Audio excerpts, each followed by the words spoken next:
Hello बच्चों, कैसे हो आप लोग। बच्चों, मैं एल के शर्मा, पायनियर इंटर कॉलेज लकपेड़ा बाग बाराबंकी। 12th क्लास की फिजिक्स में आज हम लोग कुछ पोटेंशियल से संबंधित बात करेंगे। अभी तक इलेक्ट्रिक फील्ड वाले चैप्टर में आप लोग पढ़ चुके हो कि अगर कोई डाइपोल के एक्सिस पर कोई पॉइंट है तो वहाँ पे फील्ड क्या होगी। डाइपोल के इक्वेटोरियल पॉइंट पर, इक्वेटोरियल लाइन पर अगर कोई पॉइंट है तो वहाँ पे इलेक्ट्रिक फील्ड क्या होगी। साथ में हम लोग जो है पोटेंशियल भी उस पॉइंट पे निकाल चुके हैं। आज हम लोग पढ़ेंगे कि अगर कोई पॉइंट ना तो उसके एक्सिस पर हो और न ही इक्वेटोरियल लाइन पर हो, यानी अक्षीय स्थिति में भी ना हो और निरक्षीय स्थिति में भी ना हो, कोई इनके अलावा कोई और पॉइंट ले लें तो उस जगह पोटेंशियल क्या होगा। तो इसके लिए देखिए, ये एक डाइपोल है ए बी, इसकी लेंथ है 2L। इस डाइपोल से, ये इसका मिड पॉइंट है, इस डाइपोल से r डिस्टेंस पर कोई पॉइंट P है जो कि बहुत दूर है यहाँ डाइपोल से। इस पर हमको पोटेंशियल कैलकुलेट करना है। ठीक है, ये डाइपोल है ए बी, ये माइनस क्यू चार्ज है इस पर, ये इस पर प्लस क्यू चार्ज है। इस डाइपोल से काफ़ी दूरी पर, यानी r डिस्टेंस मान लीजिए, तो यहाँ पर कोई पॉइंट ले लीजिए P, और इस पॉइंट P पर V कैलकुलेट करना है, यानी पोटेंशियल कैलकुलेट करना है। तो ये मान लो कि जो पॉइंट है वो डाइपोल से थीटा डिग्री एंगल बना रहा है। आप इसको ज्वाइन कर दीजिए PB और PA को। इसको मान लीजिए ये डिस्टेंस है R1 और ये डिस्टेंस है R2। ठीक है, अब एक कंस्ट्रक्शन हम लोगों को थोड़ा सा करना है ज्योमेट्री का, कि ये जो पॉइंट P है, इस पॉइंट P से ये जो लाइन आ रही है OP, इसके ऊपर एक परपेंडिकुलर ड्रॉ कर दो। ये परपेंडिकुलर ड्रॉ हो गया। ये मान लीजिए पॉइंट है आपका C। ठीक है, और उसी तरीके से इस लाइन को थोड़ा आगे बढ़ा दीजिए, और आगे जब बढ़ाइएगा, अब आप यहाँ पॉइंट A से एक परपेंडिकुलर ड्रॉ करिए। इस लाइन को आगे प्रोड्यूस करने पर उस लाइन के ऊपर आपने ये परपेंडिकुलर ड्रॉ कर दिया। ये हो गया मान लो D पॉइंट। ठीक है, तो अब हम लोग बारी बारी से इस पॉइंट के कारण, इस चार्ज के कारण और इस चार्ज के कारण पोटेंशियल कैलकुलेट करते हैं। ठीक है, तो सबसे पहले लिख लीजिए, let P be a point, P be a point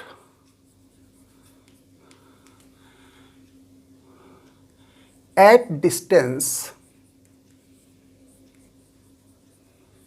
R from O कह लो या डाइपोल कह लो, from dipole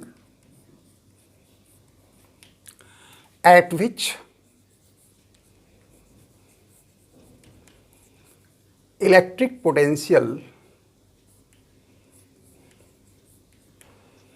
is to be calculated, is to be determined या calculated। ठीक है, तो let PB equal to R1 and AP equal to R2। फिर perpendicular draw कर दीजिए, draw perpendicular from B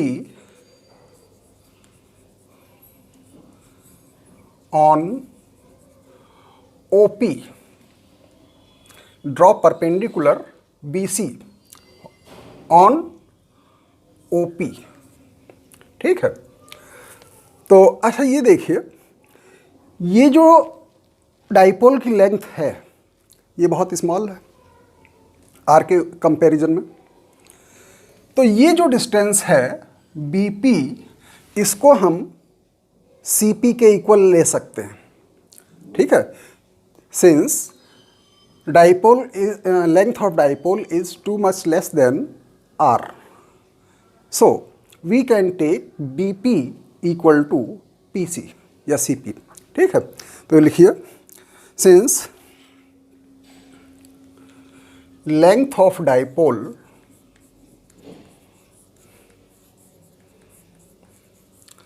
is very small,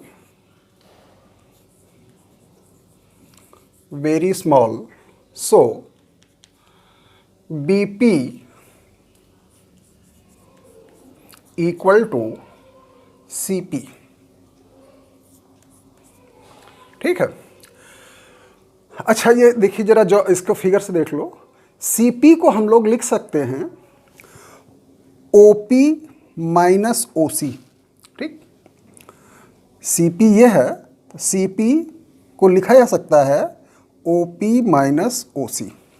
तो यहाँ लिख लीजिए OP माइनस OC। अच्छा, OP ये है आपका R,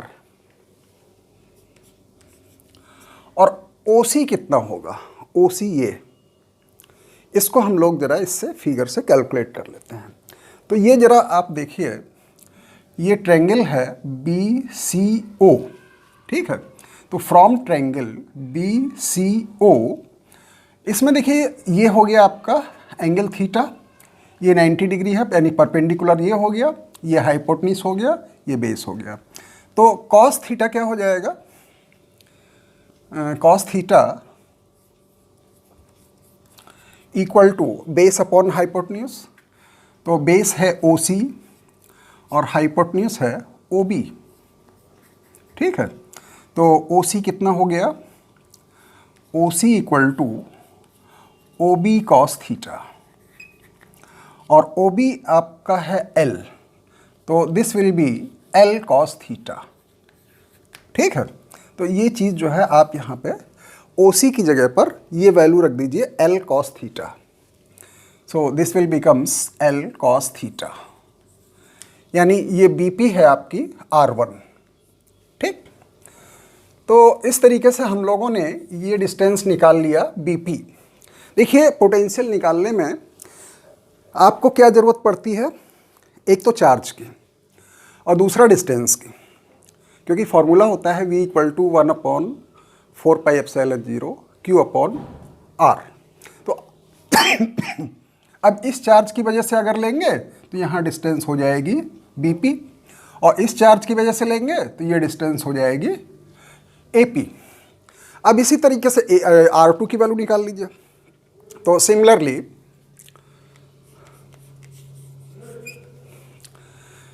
अब देखिए, ये जो डिस्टेंस है, चूंकि डाइपोल की लेंथ कम है, तो AP को हम PD के बराबर ले सकते हैं कि नहीं। ये जो AP है, similarly AP equal to DP, ये डिस्टेंस इक्वल टू ये डिस्टेंस।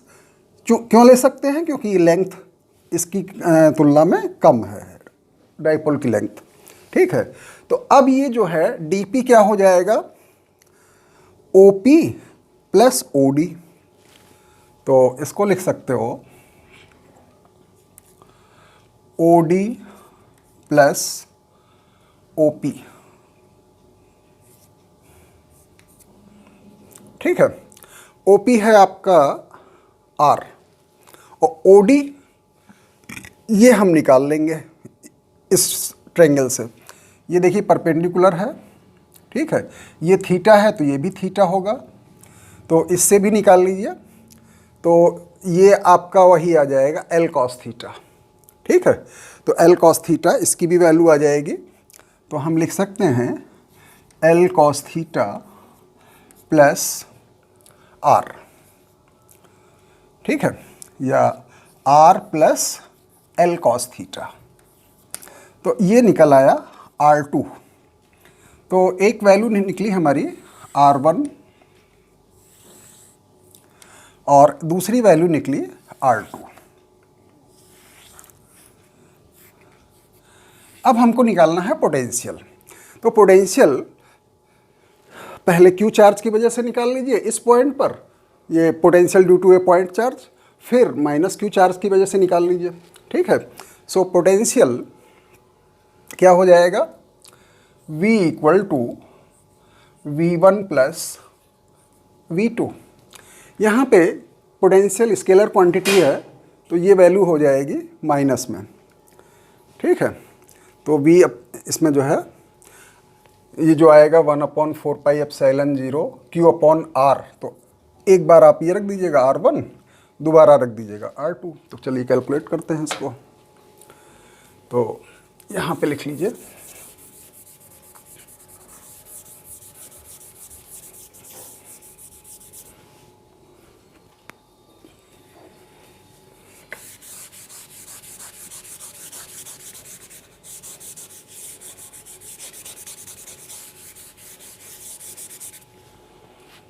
तो V equal to therefore potential at P क्या हो जाएगा, V equal to V1 plus V2।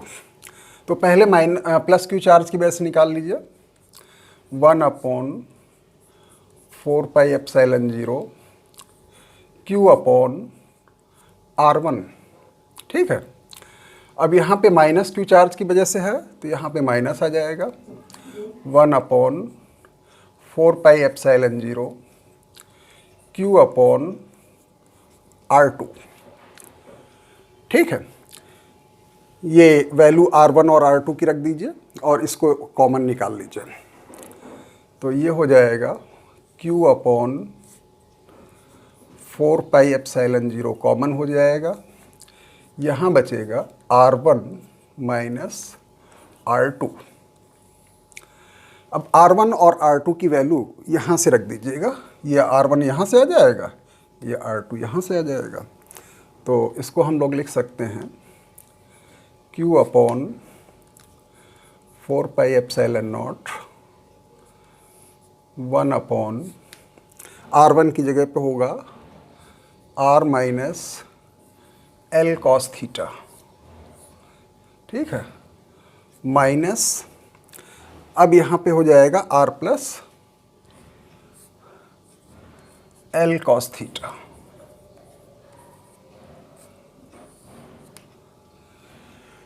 अब इसको सिंप्लीफाई कर लीजिए।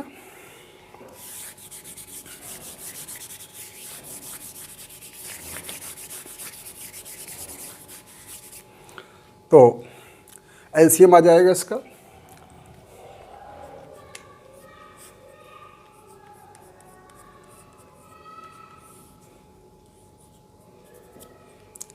एलसीएम हो जाएगा R minus L cos theta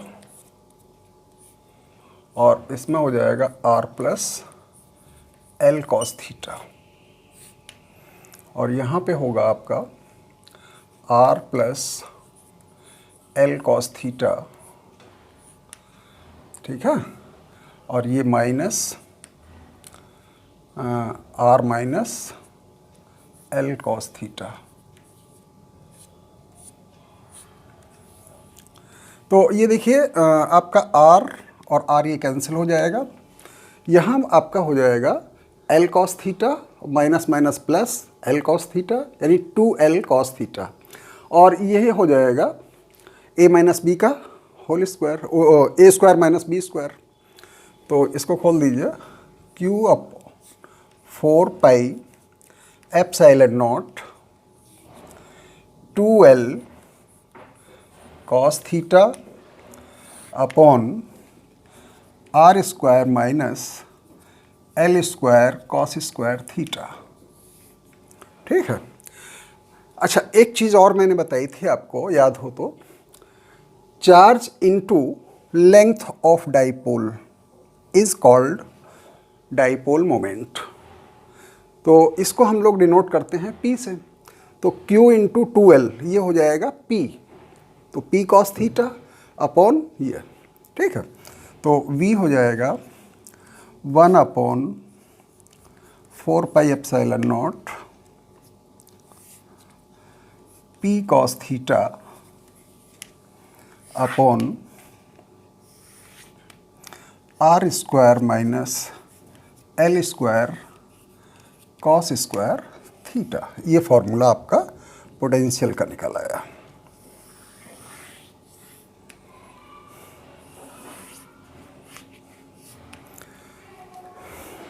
ठीक है। अच्छा, अब जैसे L बहुत छोटा है R से, तो यहाँ पे क्या करेंगे, L is to much less than R, तो L square cos square theta is to much less than R square, तो ये टर्म हो जाएगा नेग्लेक्ट। तो ये आपका पोटेंशियल बनेगा V equal to 1/4πε0 P cos theta upon R square. यहाँ पे लिख दीजिएगा कि ये ऐसा क्यों है, क्योंकि L is to much less than R, so this term will be neglected. तो ये हो जाएगा P cos theta upon R square volt. अब देखिए यहाँ पे ये थीटा है, तो ये थीटा एक जनरल पॉइंट हो गया। अब जैसे मान लीजिए हम लोगों ने वो निकाला था एक्सिस पर अगर कोई पॉइंट ले, एक्सिस का मतलब ये होता है कि ये जो डाइपोल है इसी के आगे कहीं पर कोई पॉइंट यहाँ पे होता, तो इस केस में थीटा की वैल्यू होती 0, और जब थीटा की वैल्यू यहाँ पे 0 रखोगे तो क्या हो जाएगा, cos 0 की वैल्यू 1, तो P अपॉन R स्क्वायर आ जाएगा। ठीक है। अब जैसे मान लो हमने इक्वेटोरियल लाइन पे पॉइंट लिया था, यानी इसके परपेंडिकुलर बाइसेक्टर पे ये, तो यहाँ पर ये थीटा की वैल्यू 90 डिग्री हो जाएगी, तो यहाँ cos 90 रख दीजिएगा, तो ये आपको मिल जाएगा cos 90 यानी 0, तो पोटेंशियल 0 हो जाएगा।